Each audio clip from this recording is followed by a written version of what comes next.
Bismillahirrahmanirrahim. Assalamualaikum warahmatullahi wabarakatuh. Baik, sebelum saya memaparkan materi yang saya akan jelaskan yang berjudul konsep Pancasila, ada baiknya saya akan memperkenalkan diri terlebih dahulu. Perkenalkan, nama saya Muhammad Nabil Jamaluddin. Saya dari kelas IAT angkatan 24 kelas B. Baik, saya akan mulai saja. Untuk mempersingkat waktu, saya akan memulai referensi saya atas judul konsep Pancasila yang mencakup prinsip-prinsip kewarganegaraan. Di sini saya akan jelaskan tentang Pancasila. Pancasila Negara Republik Indonesia yang mencakup 5 prinsip dasar. 5 sila Pancasila merupakan dasar dari Negara Kesatuan Republik Indonesia. Dan ada beberapa faktor, dari setiap faktor konsep dari sila-sila tersebut mempunyai makna dan arti tersendiri. Di sini saya akan menjelaskan kepada teman-teman sekalian bahwasanya sila ini adalah konsep dan prinsip negara Indonesia. Yang paling utamanya itu, singkatnya itu, bahwa Pancasila itu adalah dasar dari negara Indonesia. Saya akan menjelaskan yang pertama itu. Sila yang pertama adalah ketuhanan yang Maha Esa. Arti dari sila tersebut adalah mengakui keberadaan Tuhan yang Maha Esa dan menghormati kepercayaan agama lain. Jadi di sini makna dari sila tersebut adalah bahwa kita sebagai rakyat Indonesia harus mengakui keberadaan Tuhan yang Maha Esa dan menghormati kepercayaan agama lain. Berarti di sini makna dari sila tersebut adalah kita dianjurkan untuk saling toleran kepada rakyat-rakyat yang lain, mau dari segi agama, keyakinan, kita harus toleran terhadap suatu hal tersebut. Nah, untuk berikutnya saya akan menjelaskan tentang sila yang kedua, yaitu kemanusiaan yang adil dan beradab. Arti dari sila tersebut adalah menghargai hak-hak asasi manusia, kesetaraan, keadilan, dan kemajuan. Di sini makna dari sila tersebut adalah kita sebagai khususnya rakyat Indonesia yang berpegang teguh pada Pancasila, kita di sini dianjurkan bahwasanya menghargai hak-hak asasi manusia. Menghargai hak asasi manusia dari kesetaraan, keadilan, dan kemajuan Republik Indonesia. Itu adalah makna dari sila yang kedua. Sedangkan sila yang ketiga saya akan jelaskan Persatuan Indonesia. Arti dari sila tersebut adalah membangun kesatuan dan kebersamaan di antara seluruh rakyat Indonesia. Itu adalah sila yang ketiga. Sedangkan sila yang keempat, kerakyatan yang dipimpin oleh hikmat kebijaksanaan dalam permusyawaratan perwakilan. Arti dari sila tersebut adalah membangun demokrasi, keadilan, dan kesetaraan dalam pengambilan keputusan.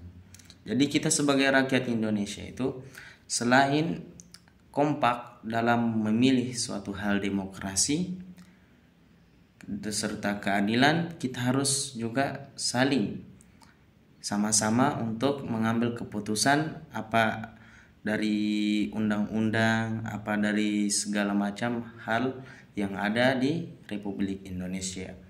Sedangkan sila yang kelima yang berbunyi keadilan sosial bagi seluruh rakyat Indonesia. Ini adalah sila yang terakhir, yang artinya membangun keadilan, kesetaraan, dan kesejahteraan bagi seluruh rakyat Indonesia. Membangun keadilan dan kesetaraan dan kesejahteraan bagi seluruh rakyat Indonesia. Itu adalah 5 dari konsep atau makna dari Pancasila tersebut.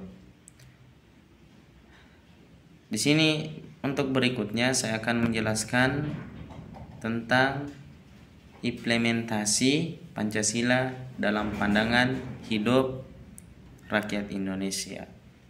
Tadi yang sebelumnya adalah konsep dari Pancasila tersebut. Dan untuk sekarang saya akan menjelaskan tentang implementasi Pancasila dalam pandangan hidup. Nah, implementasi Pancasila dalam pandangan hidup sama seperti konsepnya. Sama, ada 5 nilai dari Pancasila ini. Yang pertama itu menghormati keberagamaan agama dan kepercayaan.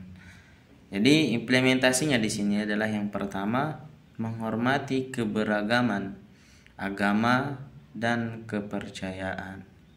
Nah, sama tadi yang saya sebutkan di awal pas sila yang pertama adalah toleran. Nah, di sini implementasinya menghormati keberagaman agama dan kepercayaan. Dan yang kedua, implementasi Pancasila dalam pandangan hidup, yang kedua adalah menghargai hak-hak asasi manusia. Dan yang ketiga, membangun kesatuan dan kebersamaan. Yang keempat, mengambil keputusan berdasarkan hikmat kebijaksanaan. Dan yang terakhir dari implementasi Pancasila dalam pandangan hidup adalah membangun keadilan sosial bagi seluruh rakyat Indonesia. Itulah tadi implementasi Pancasila dalam pandangan hidup. Sekarang saya akan menjelaskan tentang implementasi Pancasila dalam bernegara. Yang sebelumnya kan implementasi Pancasila dalam pandangan hidup, dan untuk sekarang implementasi Pancasila dalam pandangan bernegara. Yang pertama itu implementasi Pancasila dalam bernegara itu membangun sistem demokrasi. Membangun sistem demokrasi. Dan yang kedua, menghormati hak-hak asasi warga negara. Dan yang ketiga, membangun keadilan sosial dan ekonomi rakyat Indonesia. Yang keempat, mengembangkan pendidikan dan kesehatan. Itu adalah implementasi Pancasila dalam bernegara. Dan yang terakhir adalah membangun kesatuan dan kebersamaan nasional rakyat Indonesia. Itu adalah beberapa poin penting yang harus kita ketahui tentang konsep Pancasila, implementasi Pancasila dalam pandangan hidup, dan implementasi Pancasila dalam bernegara. Sekarang saya akan menjelaskan tentang manfaat dari Pancasila tersebut. Manfaat dari Pancasila yang pertama itu membangun kesatuan dan kebersamaan nasional. Itu adalah manfaat yang pertama Pancasila. Dan yang kedua, menghormati keberagaman. Itu adalah yang kedua, poin yang kedua. Sedangkan yang ketiga, membangun demokrasi dan keadilan. Membangun demokrasi dan keadilan. Dan yang keempat, meningkatkan kesejahteraan rakyat. Itu adalah manfaat yang keempat dari Pancasila tersebut. Sedangkan yang terakhir adalah mengembangkan identitas nasional. Itulah beberapa manfaat Pancasila dalam kehidupan rakyat dan bernegara. Di sini saya akan menjelaskan yang terakhir bahwa konsep dan prinsip Pancasila saya sudah jelaskan kepada teman-teman sekalian. Pasti kita akan bertanya sumber-sumber dari Pancasila tersebut. Nah, di sini saya akan jelaskan sumber Pancasila apa saja dan bagaimana. Nah, di sini saya akan jelaskan bahwa sumber Pancasila itu ada 5. Nah, yang pertama itu Undang-Undang Dasar 1945. Itu yang pertama. Sedangkan yang kedua, Konstitusi Republik Indonesia. Kedua, Konstitusi Republik Indonesia.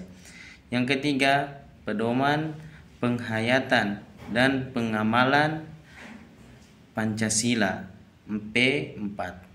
Itu adalah yang ketiga. Yang kelima, Buku Pancasila Dasar Filsafat Negara oleh Profesor Dr. Haji Sugiarto. Itu adalah penerbitnya atau sumber-sumber dari Pancasila. Dan yang terakhir adalah situs web Kementerian Pendidikan dan Kebudayaan RI. Sekian dari saya teman-teman. Kurang lebihnya mohon dimaafkan. Ada salahnya dari diri saya pribadi dan benarnya dari Allah Subhanahu wa taala. Untuk sempurnanya presentasi ini saya akan menutup dengan doa kifaratul majelis. Subhanakallahumma bihamdi subhanakallahumma bihamdika asyhadu an la ilaha illa anta astaghfiruka wa atubu ilaik. Assalamualaikum warahmatullahi wabarakatuh.